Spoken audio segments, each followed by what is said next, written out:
जय श्री श्याम दोस्तों, आस्तिक कहानियों में आपका स्वागत है। देव प्रबोधिनी एकादशी व्रत की कथा। भगवान श्री कृष्ण ने कहा, हे अर्जुन, तुम मेरे बड़े ही प्रिय सखा हो। हे पार्थ, अब मैं तुम्हें पापों का नाश करने वाली तथा पुण्य और मुक्ति प्रदान करने वाली प्रबोधिनी एकादशी की कथा सुनाता हूँ। श्रद्धा पूर्वक श्रवण करो। इस विषय में मैं तुम्हें नारद जी और ब्रह्मा जी के बीच हुए वार्तालाप को सुनाता हूँ। एक समय नारद जी ने ब्रह्मा जी से पूछा, हे पिता, प्रबोधिनी एकादशी के व्रत का क्या फल होता है? आप कृपा करके मुझे यह सब विधान पूर्वक बताइए। ब्रह्मा जी ने कहा, हे पुत्र, कार्तिक माह के शुक्ल पक्ष की प्रबोधिनी एकादशी के व्रत का फल 1 सहस्त्र अश्वमेघ तथा 100 राजसूय यज्ञ के फल के बराबर होता है। नारद जी ने कहा, हे पिता, एक संध्या को भोजन करने से, रात्रि में भोजन करने तथा पूरे दिन उपवास करने से क्या क्या फल मिलता है? कृपया करके सविस्तार समझाइए।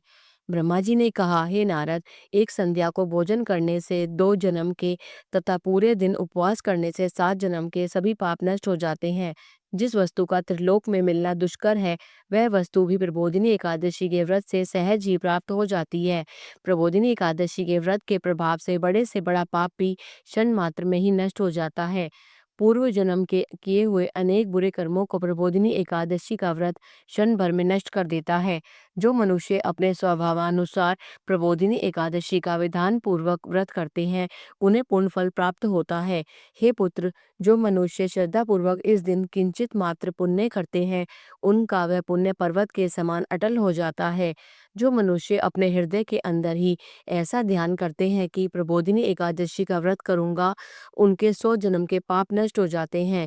जो मनुष्य प्रबोधिनी एकादशी को रात्रि जागरण करते हैं, उनकी बीती हुई तथा आने वाली 10 पीढ़ियां विष्णु लोक में जाकर वास करती हैं और नरक में अनेकों कष्टों को भोगते हुए उनके पितृ विष्णु लोक में जाकर सुख भोगते हैं। हे नारद, ब्रह्म हत्या आदि विकट पाप भी प्रबोधिनी एकादशी के दिन रात्रि को जागरण करने से नष्ट हो जाते हैं। प्रबोधिनी एकादशी को रात्रि को जागरण करने का फल अश्वमेघ आदि यज्ञों के फल से भी ज्यादा होता है। सभी तीर्थों में जाने तथा गौ, स्वर्ण भूमि आदि के दान का फल प्रबोधिनी एकादशी के रात्रि के जागरण के फल के बराबर होता है। हे पुत्र, इस संसार में उसी मनुष्य का जीवन सफल है जिसने प्रबोधिनी एकादशी के व्रत द्वारा अपने कुल को पवित्र किया है। संसार में जितने भी तीर्थ हैं तथा जितने भी तीर्थों की आशा की जा सकती है, वह प्रबोधिनी एकादशी का व्रत करने वाले के घर में रहते हैं। प्राणी को सभी कर्मों को त्यागते हुए भगवान श्री हरि की प्रसन्नता के लिए कार्तिक माह की प्रबोधिनी एकादशी का व्रत अवश्य करना चाहिए। जो मनुष्य इस एकादशी को व्रत को करता है, वह धनवान, योगी, तपस्वी तथा इंद्रियों को जीतने वाला होता है। क्योंकि एकादशी भगवान विष्णु की अत्यंत प्रिय है, इसके व्रत के प्रभाव से मनुष्य जन्म मरण के चक्र से मुक्त हो जाता है। इस एकादशी व्रत के प्रभाव से कायिक, वाचिक, मानसिक तीनों प्रकार के पापों का शमन हो जाता है।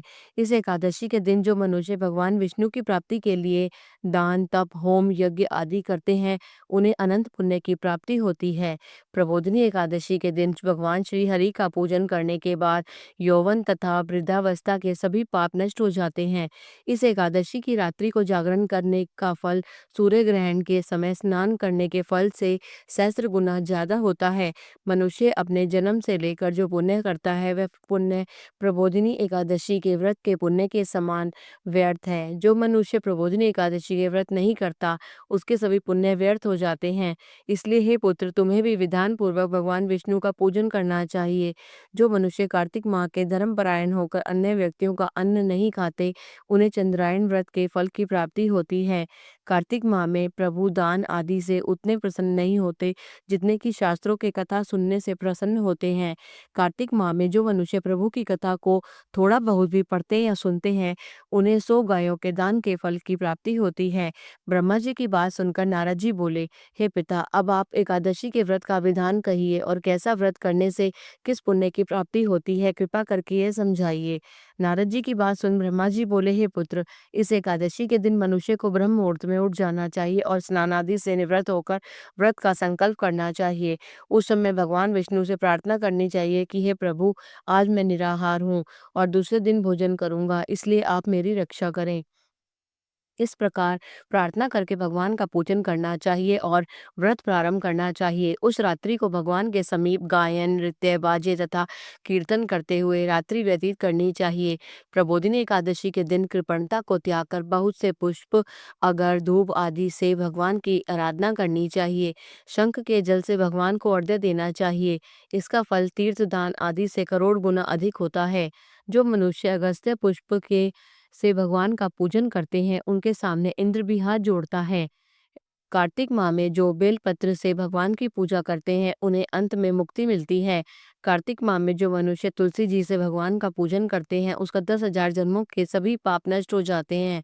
जो मनुष्य इस माह में श्री तुलसी जी के दर्शन करते हैं, स्पर्श करते हैं या ध्यान करते हैं या कीर्तन करते हैं, रोपण करते हैं अथवा सेवा करते हैं, वे 1000 कोटि युग तथा भगवान विष्णु के लोक में वास करते हैं। जो मनुष्य तुलसी का पौधा लगाते हैं, उन्हें कुल में जो पैदा होते हैं, वे प्रलय के अंत तक विष्णु लोक में रहते हैं। जो मनुष्य भगवान का कदम पुष्प से पूजन करते हैं, वे यमराज के कष्टों को नहीं पाते। सभी कामनाओं को पूरा करने वाले भगवान विष्णु कदम पुष्प के देखकर अत्यंत प्रसन्न होते हैं। यदि उनका कदम पुष्प से पूजन किया जाए, तो इससे उत्तम कोई बात नहीं होती। जो गुलाब के पुष्प से भगवान का पूजन करते हैं, उन्हें निश्चित ही मुक्ति प्राप्त होती है। जो मनुष्य बकुल और अशोक के पुष्पों से भगवान का पूजन करते हैं, वे अनंत काल तक शोक से रहित रहते हैं। जो मनुष्य भगवान विष्णु का सफेद और लाल कनेर के फूलों से पूजन करते हैं, उन पर भगवान अत्यंत प्रसन्न होते हैं। जो मनुष्य भगवान श्री हरि का दुर्वा दल से पूजन करते हैं, वे पूजा के फल से 100 गुना ज्यादा फल पाते हैं। जो भगवान का शमी पत्र से पूजन करते हैं, वे भयानक यमराज के मार्ग को सुगमता से पार कर जाते हैं। जो मनुष्य चंपक पुष्प से भगवान विष्णु का पूजन करते हैं, वे जीवन मृत्यु के चक्र से मुक्त हो जाते हैं।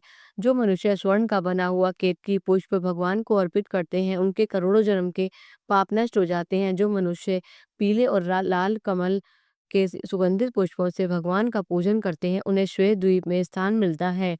इस प्रकार रात्रि में भगवान का पूजन करके प्रातःकाल शुद्ध जल में नदी में स्नान करना चाहिए। स्नान करने के उपरांत भगवान की स्तुति करते हुए घर आकर भगवान का पूजन करना चाहिए। इसके बाद ब्राह्मणों को भोजन कराना चाहिए और दक्षिणा देकर आदर सहित उन्हें प्रसन्नतापूर्वक विदा करना चाहिए। इसके बाद गुरु की पूजा करनी चाहिए और ब्राह्मणों को दक्षिणा देकर नियम को छोड़ना चाहिए। जो मनुष्य रात्रि स्नान करते हैं, उन्हें दही और शहद दान करना चाहिए। जो मनुष्य फल की आशा करते हैं, उन्हें फल दान करना चाहिए। तेल की जगह घी और घी की जगह दूध, अन्नों में चावल दान करना चाहिए। जो मनुष्य इस व्रत में भूमि पर शयन करते हैं, उन्हें सब वस्तुओं सहित शैया दान करना चाहिए। जो मौन धारण करते हैं, उन्हें स्वर्ण दल तिल दान करना चाहिए। जो मनुष्य कार्तिक माह में खड़ाऊ धारण नहीं करते, उन्हें खड़ाऊ दान करने चाहिए। जो इस माह में नमक त्यागते हैं, उन्हें शक्कर दान करनी चाहिए। जो मनुष्य नित्य प्रति देव मंदिरों में दीपक जलाते हैं, उन्हें स्वर्ण या तांबे के दीपक को घी तथा बत्ती सहित दान करना चाहिए। जो मनुष्य चातुर्मास्य व्रत में किसी वस्तु को त्याग देते हैं, उन्हें उस दिन से उस वस्तु को पुनः ग्रहण करना चाहिए। जो मनुष्य प्रबोधिनी एकादशी के दिन विधान पूर्वक व्रत करते हैं, उन्हें अनंत सुख की प्राप्ति होती है और अंत में स्वर्ग को जाते हैं।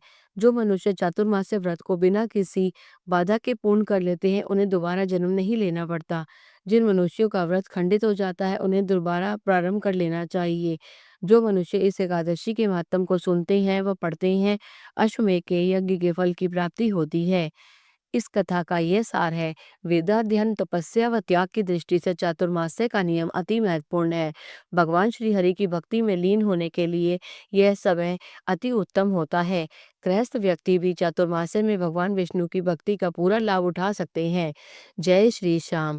बोलो कृष्ण भगवान की जय।